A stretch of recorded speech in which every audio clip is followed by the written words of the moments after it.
Hi, today's video objectives are to learn about the string class and think about how the string class that Java offers is a little bit different than regular objects.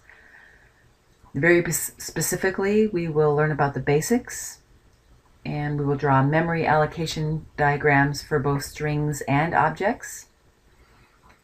The string class is really kind of a hybrid between the primitive data types and regular Java objects, so I will point out the differences.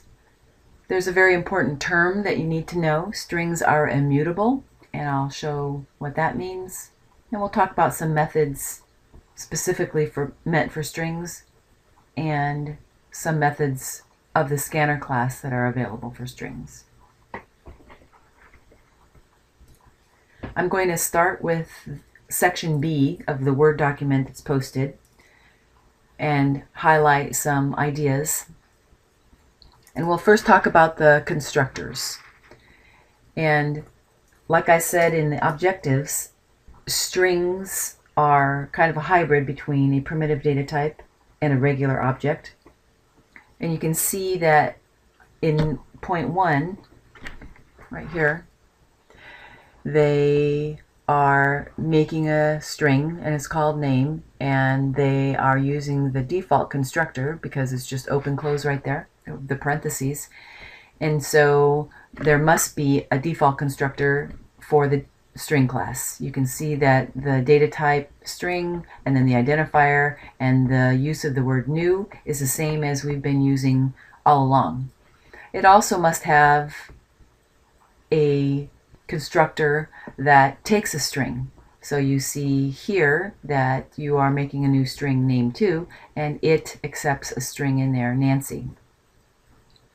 Now here's the hybrid part, which I don't necessarily think is a good idea, but it is good to know that you can do this. Strings are so commonly used in Java that they decided to take some shortcuts. You can always treat them exactly like an object, but you can take some shortcuts with strings. And here we make a new string data type, and it's called a greeting, and you can just give it a string right away. You don't necessarily have to use the new operator, and it knows exactly what to do. And let's talk about some memory allocation ideas. And we have a string called str, and we use the word new, and so we have grab new memory, remember that's what it is, and we are putting the string first string in there. Now how that looks right down here is we have str. Str is a string, it's an object, and it contains the hex address to point to this that was given the first time. You can see that it changes because first you follow this line, and first the contents of str point to a memory location that say first string.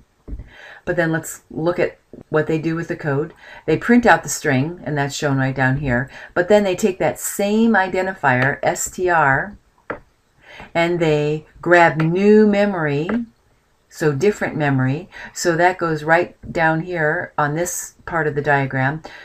Since we have used new right down here, this is cut off and it says, oh, I want to point to a different hex address, so let me grab a second hex address, and what do I want to put in the contents of that object? I want to put the contents second string in that object.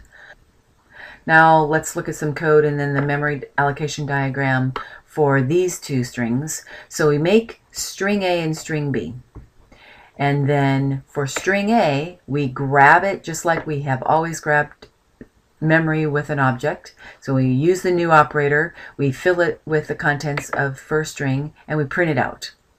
Okay. We do the same thing with string B. We grab separate memory and fill it up.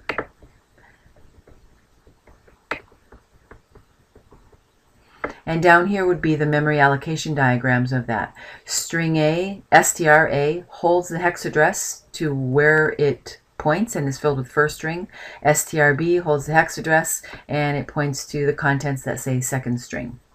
And if we print them out, it does print out the contents. And this is another idea about strings being hybrid. If this were any other object than a string, if you ask it to print out just like this, if we asked a student to print out just like that, it wouldn't have printed out unless we knew the method toString was defined. But we don't know that about a string. But let's look at some different code.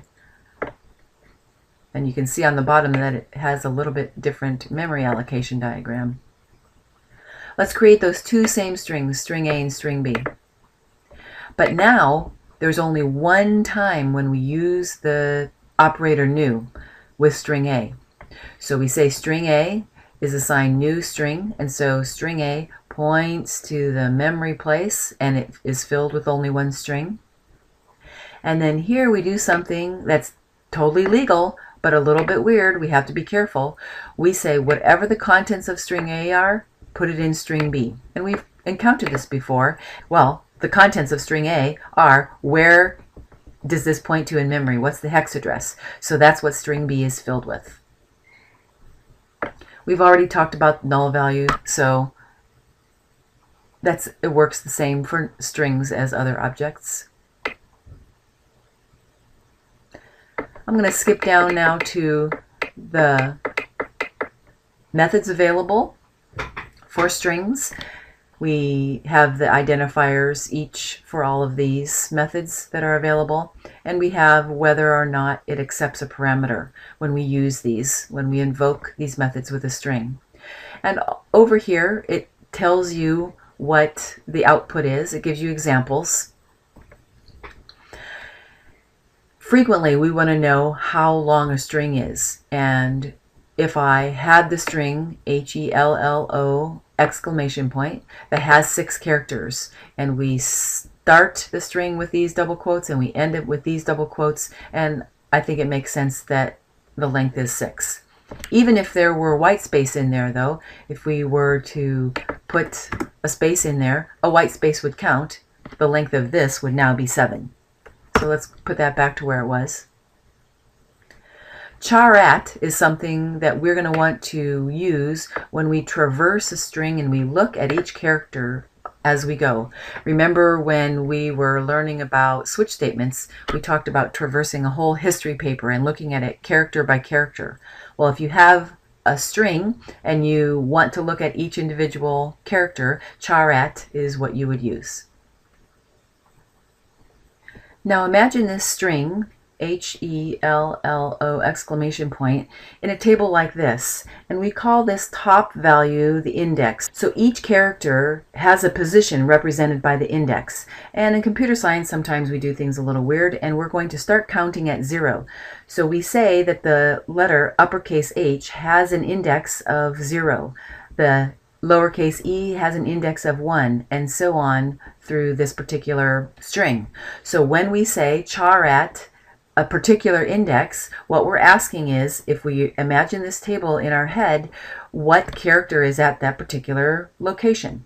And so if we say char_at 0, that is the very first character in this string, ch in this particular instance would be assigned the value h. Now imagining this chart becomes important for these next two index of methods. You see that there is an index of that accepts a string and one that accepts a character. So we have this string str2 hi world, and let me make another table, and we can represent the string str2 like this.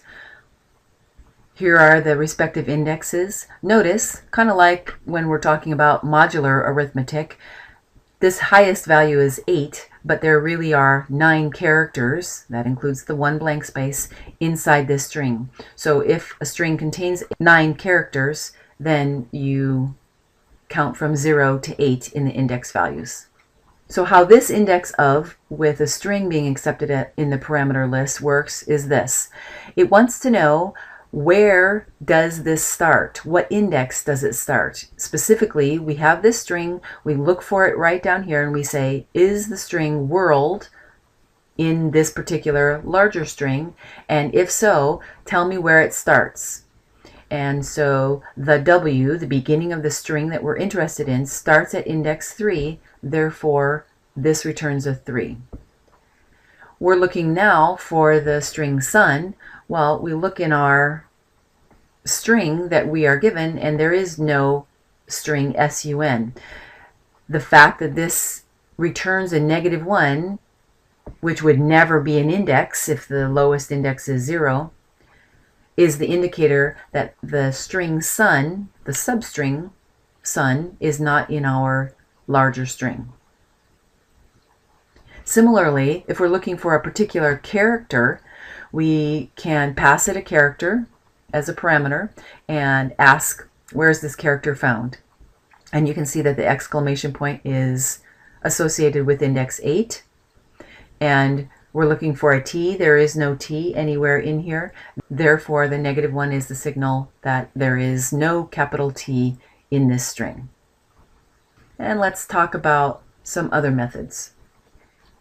We may want to, like I said in my example, when we were traversing the history paper, looking at all the vowels and consonants, we might want to make everything lowercase just to simplify things. And so here they took Hi World written like this, and they said, everything that's a letter, I want that to be lowercase. And so this would be what it was changed to. But maybe we want everything in uppercase, or maybe we want to trim the white space in the front and in the back.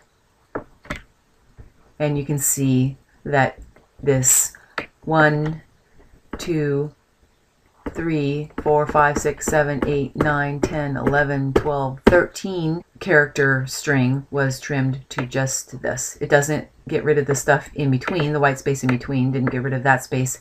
It just got rid of the leading and trailing white space. I'll pull over my handy little table that I have filled with hamburger, like they have given to this string sample. You pass it an integer, and in this particular case, there's only one integer in the parameter list, and if we pass a 3, what happens is we want the substring that starts at index 3, starts and includes index 3, and goes for the rest of the string. So right here, we see index 3 is with the B for the beginning of burger, and so it grabs all of this rest of the string and it gives that back as an answer. The substring with the same name, the substring that takes 2 integers, acts like this. If sample is this string, like we've been using, and I pass it 4 and 8, and I call substring 4, 8 with it, what happens is that it includes the index at the beginning and does not include the index at the end. So this will grab whatever characters in 4, 5, 6, and 7 and will not grab the character in 8. So 4, 5, 6, and 7 is the word urge. So the substring that will be returned is urge. Very important that it does not include this last index. Okay, now we get to something a little bit tricky, and this talks about the immutability of strings. So let's look at this code up here. Greeting is a string, and we're using the hybrid way of initializing the string. And greeting contains the hex address and it points, and it is filled with Hi World.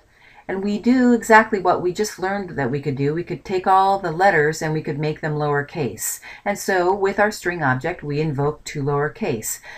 But here's the thing. Strings are immutable. That means non-changeable. So if we print it out, we didn't really change it. We just thought we changed it, because you can't change the contents of a string. So here's what we want to do. We want to reassign it. We can reassign it to the same object if we would like, because this is a string on the right and this is a string on the left. Here's what the memory allocation of that would do. It would say greeting dot to lowercase, but we're going to assign that to a new memory space. So a new memory space will be grabbed. It comes right in. Greeting. So we change to lowercase, so we fill that up with Hi World, just like that, and then we do not point here anymore. Greeting is reassigned, and greeting now points to the changed contents, all lowercase. Once again, unless you reassign it with this statement here, it will not change.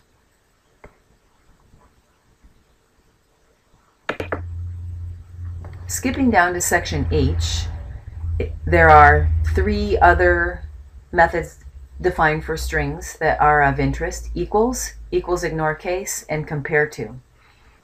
Equals looks character by character, and it looks to see if they are the same.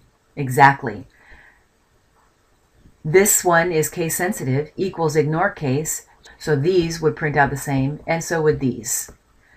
Now compare to is basically, you're asking, is something less than or greater than another string? And this is just like looking it up in the dictionary, and just the same way that apple is in the dictionary before the word beehive, then apple, the string, is less than beehive, the string. Note that it is important, this example doesn't show it, but it definitely is important that these begin with an uppercase or a lowercase. A lowercase Amy would not be equal to an uppercase Amy, because uppercase and lowercase characters have different numeric values in the ASCII chart. Last thing that I'm going to talk about in this part is how you use the scanner with strings. Let's go back to our example of wanting to go through your entire history paper and look at it character by character. I think you have a better understanding now of how that might happen, but how do you grab a whole word, or better yet, how do you grab an entire line? And the scanner does have 2 methods available for that, and they're called next and next line. And this is an idea that shows that next grabs the next word and it stops at white space. Next line looks for the symbol of a new line. That's a return or an enter on your keyboard. So read through this example of the scanner class if you're not sure how that happens.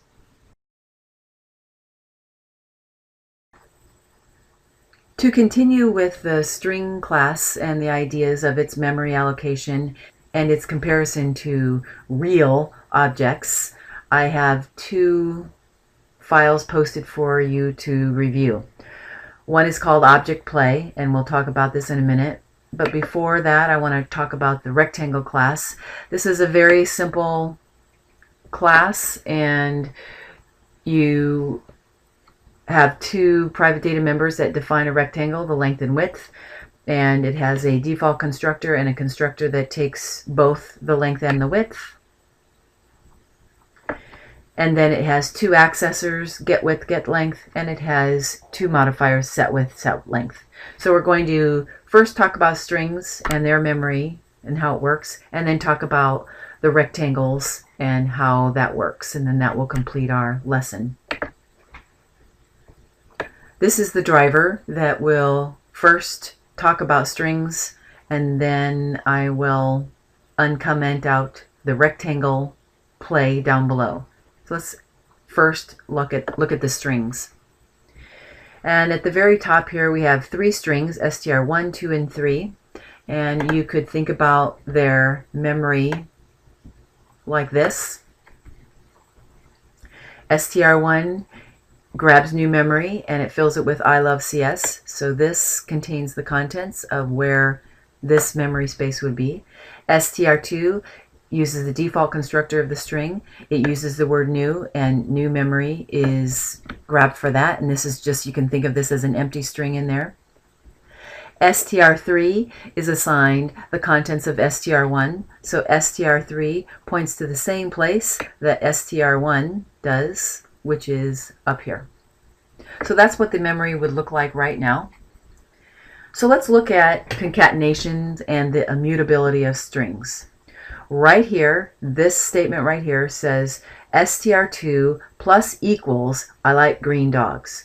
The plus equals operator does 2 things. It concatenates this string to the other one, and then it reassigns it to STR2. So let's see what that looks like. STR2 had a blank string, and so I Like Green Dogs will definitely fill it, but we need to be careful because since it is being reassigned and since we can't change the empty string in there, what happens is new memory space is grabbed.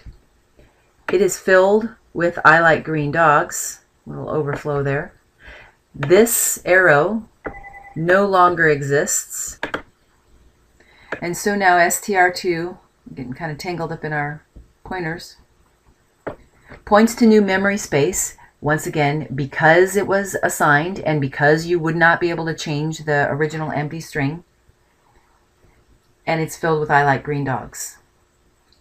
But then the next interesting thing, and actually I'm going to clear up some of these images so it doesn't get too tangled up. A similar thing happens with this statement right here to STR3. So STR3 plus equals and a string, who are you? STR3, we remember, did point to the same place as STR1. It never did grab new memory space. But now since we can't change what is in there, strings are immutable, what happens with STR3 is this. I love CS is put into the place where STR3 is going to point in a minute. Who are you is concatenated to that. And now it is reassigned, and this connection does not exist anymore. And STR3 points to the whole string, I love CS, who are you? Now let's get rid of this visually. Notice that although originally STR1 and STR3 refer to the same memory space, oops, since STR3 was reassigned in this particular operator, it now is completely independent. We didn't take away what STR1 had, but we did add some stuff to STR3 and reassign where it pointed. I've commented out the string code that we were talking about, and you can feel free to run that on your system and confirm that the output is as we've described. Let's talk about rectangles and real objects now. We make two rectangle objects, and we do something very similar to what we did with the string, in that we grab new memory for the first two and then assigned R1 to R3's memory space. So if we change the values in either R1 or R3, we're changing the same space. And so we would change the private data members. If we use the accessors, we would grab the same values as each other. And R2 would be completely separate. It would point to completely separate memory space. Let's just examine some of this code for the rectangles. And I did this a little bit ahead of time so that we would be able to concentrate on what's going on. We have a rectangle R1, and it is assigned a new rectangle 1, 2. So I drew the memory diagram over here. My length and my width are in the wrong places. Okay, my width is the first one that gets filled, so I'm going to put that right there. Okay, I fixed the bottom one as well. So it makes a new rectangle. So R1 points to the memory space, new memory space allocated for a rectangle. A rectangle has my width and my length, and if you look at the constructor in the rectangle class up here, you can see that width is 1, and you can see that 1 would be assigned to my width and 2 would be assigned to my length. And those are integers, so they're primitive data members, so it's correct to show them having the contents right inside like that.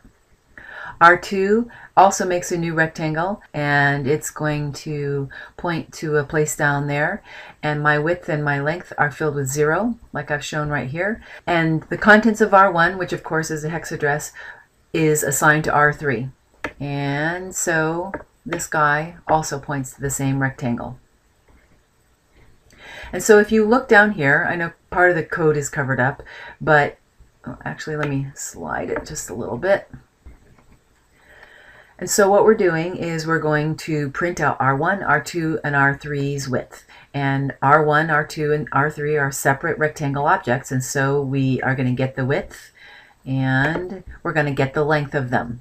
And of course, R1 and R3 point to the same place. So when we say, go to your memory spot and grab the value of my width and my length, R1 and R3 are both going to spit back that the width is 1 and the length is 2. Now down here, it gets a little bit interesting because I say R3, set your width to 7. And so let's see what happens in the memory. So this asks us to change the width of the rectangle R3 to 7. And so we go to R3, see that it's pointing to this memory space. We want to change the value of my width, and so I'll slide in a 7 right there. It never remembers that it used to be 1. And the important part of this is whatever I change in R3, it also makes the same change in R1, since really they are pointing to the same memory space. Now this is different than a string, because for a string, strings are immutable. You cannot change the values of the inside of a string. And there are two more interesting things in the rest of this code. Right here, I ask if R1 is equal to R3. Now, we are not talking about the contents of that in the sense that we're comparing the width and the length values. We are asking the contents of R1 and the contents of R3, are they the same? Are they equal to each other? And the answer to that is yes, because the contents of R1 is the hex address to where this object is stored. The contents of R3 is also the hex address, the same hex address. So this will print out true.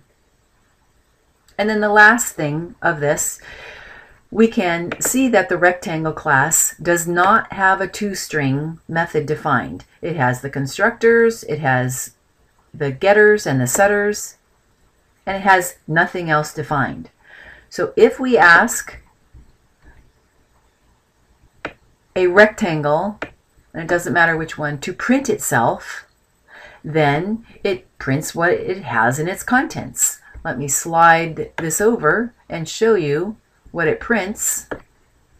Right here, the hex address of R3 is, and that was my literal string. Let me slide it again.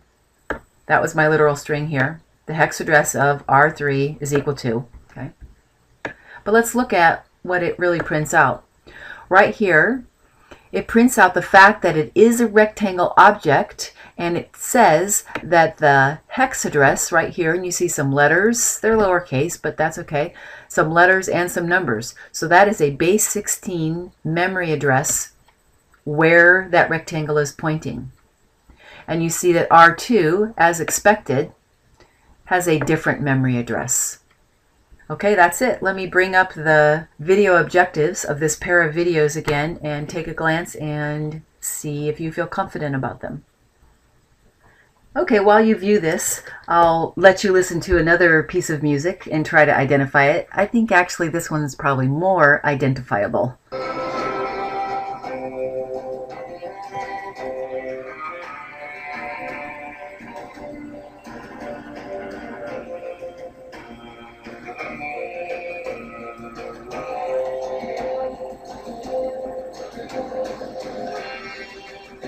Okay, that's all for today.